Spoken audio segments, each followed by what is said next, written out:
ఎన్టీఆర్ భరోసా పింఛన్ల పంపిణీ కార్యక్రమంలో భాగంగా శ్రీ సత్యసాయి జిల్లాలోని మడకశిర నియోజకవర్గంలో ఉన్న గుండుమల గ్రామంలో సీఎం చంద్రబాబు కలిసి తిరిగారు. ముందుగా హెలిప్యాడ్ వద్ద ముఖ్యమంత్రికి మంత్రులు, ఎంపీలు, ఎమ్మెల్యేలు ఘన స్వాగతం పలికారు. గుండుమల గ్రామంలో లబ్ధిదారులకు ఆయన పింఛన్లు పంపిణీ చేశారు. గుండుమల గ్రామానికి చెందిన రామన్నకు ముఖ్యమంత్రి పెన్షన్ పంపిణీ చేశారు. రామన్న కుటుంబ సభ్యులతో ఆయన ముచ్చటించారు.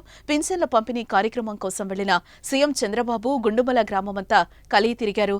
ఏమమ్మా బాగున్నారా అంటూ మహిళలను ఆప్యాయంగా పలకరించారు. ఈ సందర్భంగా పింఛన్దారుల కుటుంబ సభ్యులు చంద్రబాబు కాళ్లు మొక్కగా ఆయన కూడా వారి కాళ్లను మొక్కారు. కాళ్లు మొక్కే సంప్రదాయం వద్దంటూ వారికి చంద్రబాబు చెప్పారు. నువ్వు ఒక సన్నా నువ్వు పట్టుకుని నేను కూడా కాళ్ళు పట్టుకోవాల్సి వస్తుంది, కాళ్ళు ఇటు పట్టుకోవాల్సి వస్తుంది. నువ్వేనా కొడుక కాళ్ళు దండ పెట్టి మానేయాలి. రా ఇవ్వకరా.